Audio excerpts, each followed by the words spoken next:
Hey, what's up guys? It's me Naren. Today I'm going to be doing my first ever Q&A. Let's get into it. The first question comes from White Cross Cubing, who asked, "What is your main on 3x3?" Currently it is the Volk Elite M with the standard default settings that came with the puzzle. I loosened it slightly out of the box and you can see further specifications in my review of the puzzle. The next question comes from Mr. H Cuber, who says how to improve on turning accuracy, look ahead, and last layer, all for 3x3.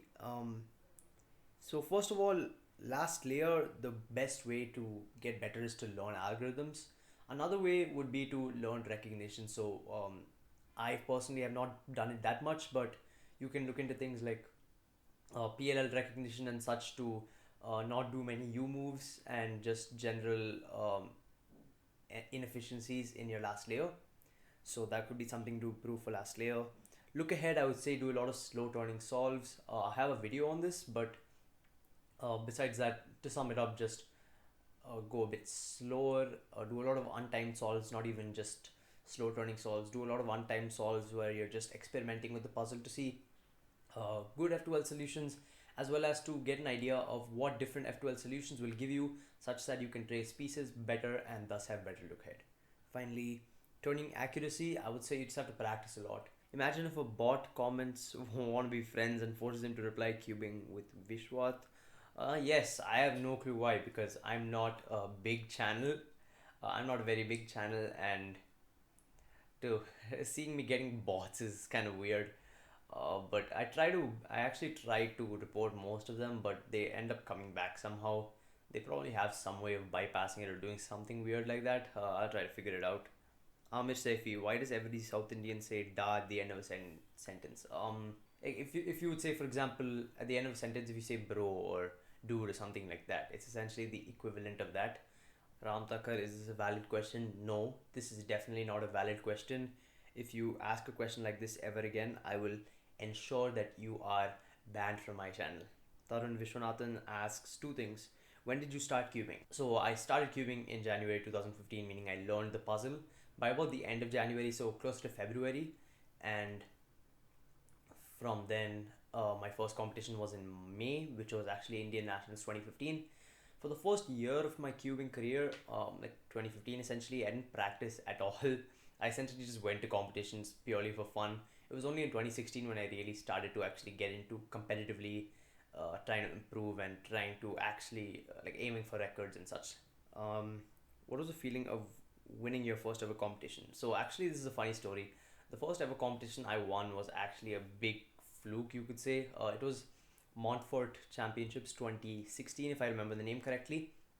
It was in November 2016, and essentially in this competition, I had a 4.0 2x2 average officially up till that point, and got a 2.4 on average because I got 4 2s and 1 4. The 4 was an average time for me, and the 4 2s were all just PLL skips on LBL. So, yeah, that's why 2x2 is a dumb event.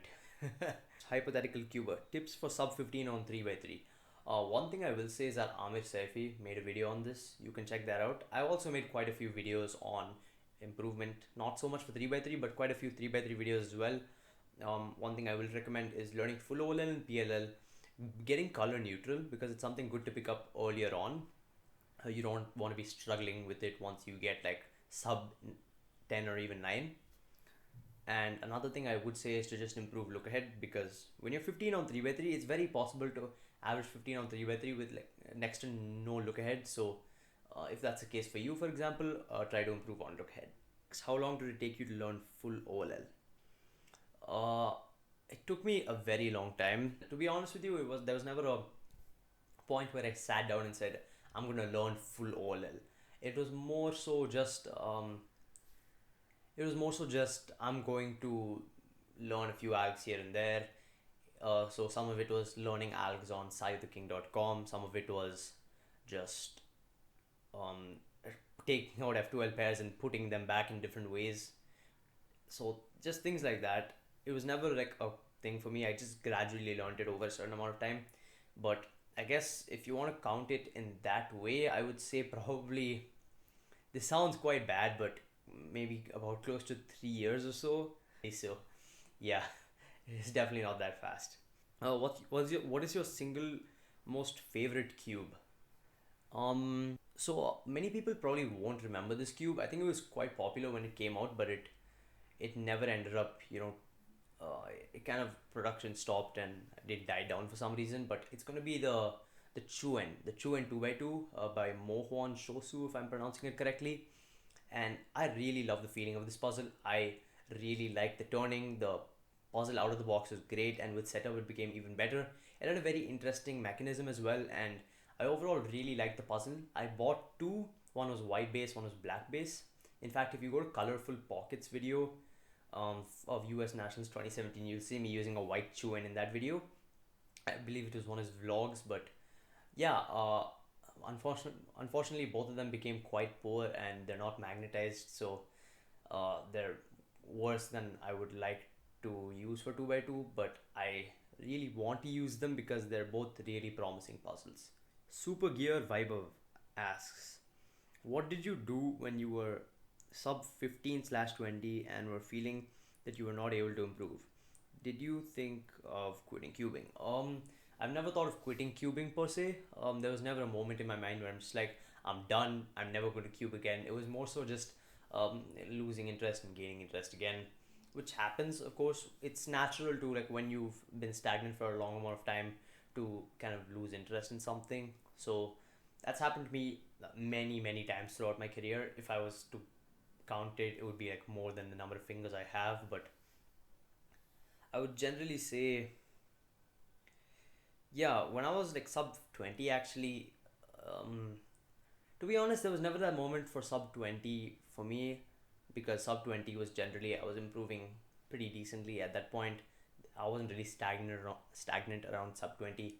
Sub 15, again, it was also fine. That was around the time I made the switch to F12, very late switch. But one demotivating thing for me was a sub 11.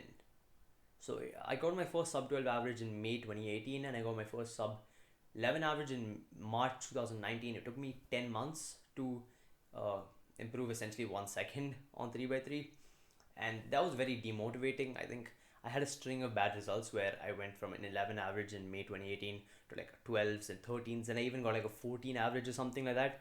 It was quite demotivating, especially because I was getting like 10s and 9s at home, but it's something you will come across, so you will learn to persevere through that stuff.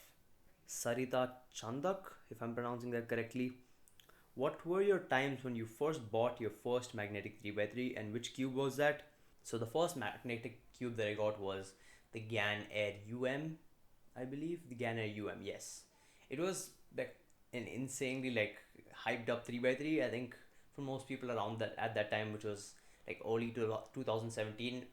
Everyone was going crazy about that cube, and I ended up getting one, and it was honestly kind of not so much a letdown. It just didn't work with my turning style. I've not been a huge GAN person, especially over the past couple of months. But yeah, just kind of the turning of it wasn't nice. Apart from that, I'm very bad at setting up cubes. Like, not very bad. I'm just not that good. Especially back then, I was even worse than I am now. And as a result, I think what ended up happening was I put it on very unfavorable, like the spring GES compression thing. All of that, I just put it on very bad settings, and the cube just didn't work for me. So I think I was better off with a non-magnetic cube. But yeah,